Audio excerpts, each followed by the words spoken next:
14.5 বছর ধরে বিনা অস্ত্রে সশস্ত্র বাহিনীর বিরুদ্ধে যুদ্ধ করা হয়েছে, আমাদের লোকজন করেছেন অগণিত সৈন্য, তাদের কোনো নাম নেই। আমার ওই ভাইদের জন্য আমাদের দুঃখ হয়, ওদের জন্য আমরা সংগ্রাম করছি। আমাদের সঙ্গে তাদের নাম থাকা উচিত ছিল।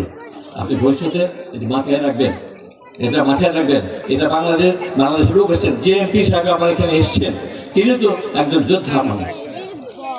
তার সাথে যার সামনে আমরা আর একটা গান গাচ্ছি, উনি যাকেও ভালোবাসেন, তার জন্য ওনার মসির আমি দেখেছি। আমি তো আমি দেখি ফেসবুক, কিন্তু আমার মানুষের কথা, আমাদের এই জনগণ যারা এখানে উপস্থিত ছিল, এরা তো অনেক যুদ্ধ করেছেন, আহত হয়েছেন, জেল খেটেছেন, তাদের কথা বলতে হবে না? আমি তারা আমার কি করলাম? ফিলিস্তিনি আমাদের কথা, ফিলিস্তিনি তো আমাদের কথা বলে, ফিলিস্তিনি আমাদের দেশে এসছে যুদ্ধ করার জন্য, আপনারাও করেছেন।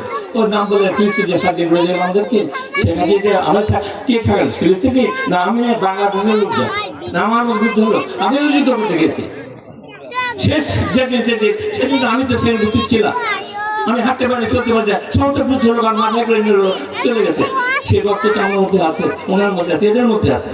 সেই লোকগুলো এখানে দাঁড়িয়েছে, এই পিছনে যে মহিলাগুলো দাঁড়িয়েছে, এরা তো সামনে আছে।